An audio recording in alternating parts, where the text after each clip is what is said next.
శ్రీమాత్రే నమః. నమస్తే అండి. ఎలా ఉన్నారు? అంతా బాగున్నారా? నేను కూడా బాగున్నానండి.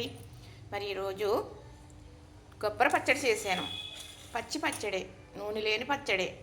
ఇలా పూర్వం చేసుకునేవారు. ఎలా చేశాను అనుకుంటున్నారా? పచ్చి కొబ్బరి తురిమేసుకుని పక్కన పెట్టుకున్నాను. చింతకాయలు కావలసినవి పై పొట్టు తీసాను, లోన పప్పు తీసాను, పక్కన పెట్టుకున్నాను. 5 పచ్చిమిర్చి, కాస్త కొత్తిమీర వేసాను.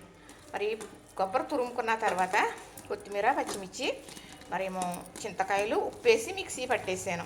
అది ఒక 4 నిమిషాలు వీడియో తీసాను. అవసరం అనుకుంటే చూడండి, లింకులో వంకులో పెట్టడం మనకు రాదండి.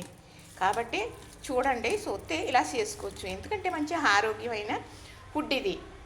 మరి నూనె లేకుండా తినేవారు చాలామంది ఉంటారు. నూనె వంట తినొద్దనే అంటున్నారు ఇప్పుడు కొంతమందిని. వాళ్ళు మామూలుగా అయితే తినలేరు పాపం. ఇలాంటివి అనుకోండి తప్పకుండా తినొచ్చు. పులప తినొచ్చు కదా, కొబ్బరి తినొచ్చు కదా, ఉప్పు కారం ఉండాలి కదా, నూనె ఒకటే మానేయమన్నారనుకోండి, ఇలా పచ్చడి చేసుకుంటే 4 ముద్దలు ఎక్స్ట్రా తినేస్తారండి. చాలా గొప్ప ఆరోగ్యం అని చెబుతున్నానండి. చేసే విధానానికి ఐటమ్ పెట్టాను, షార్ట్ చేసేసింది కూడా పెడుతున్నాను. చేసేటప్పుడు పెద్ద వీడియో కూడా పెట్టాను. ఇప్పుడు ఇది చక్కగా కొబ్బరి ముక్క ఉండిపోయిందండి, పక్కన పెట్టేస్తున్నాను. ఇప్పుడు ఇది గిన్నెలోకి తీసేస్తానండి.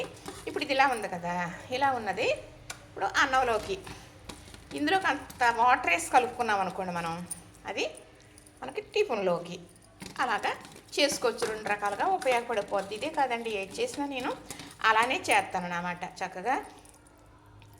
ఇప్పుడు ఇందులో కొద్దిగా రైస్ వేసి చూపిస్తాను. ఇదిగోనండి, ఈ పచ్చడి ఉంది కదా, మా వారికి కాస్త రైస్లో వేస్తాను, టిఫిన్లోకి కొంచెం వాటర్ వేసి పట్టేసి టిఫిన్కి కూడా వేస్తాను అన్నమాట. ఇప్పుడు చూడండి, చక్కగా ఈ కొంచెం రైస్ వేసి కలుపుతాను.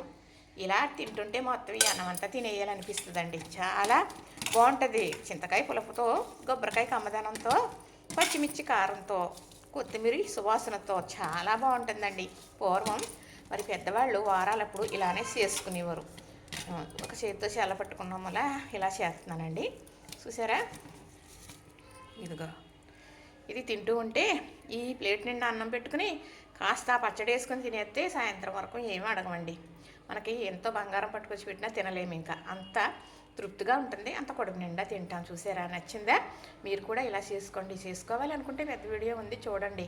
మరి నేను పాండవపత్తి మొక్క మరి ఆర్డర్ పెట్టిందండి, మా కోడల చేత పెట్టించుకున్నాను. వచ్చింది, ఎలా ఉందో ఏంటో చూడాలి. మా వారు వెళ్ళిపోయారు. ఇప్పుడు ఆ మొక్క కూడా ఎలా ఉందో ఏంటో చూసి మరి వీడియో తీస్తాను, చూడండి. మీరు కూడా లైక్ చేయండి, షేర్ చేయండి, సబ్స్క్రైబ్ కూడా చేసేయండి.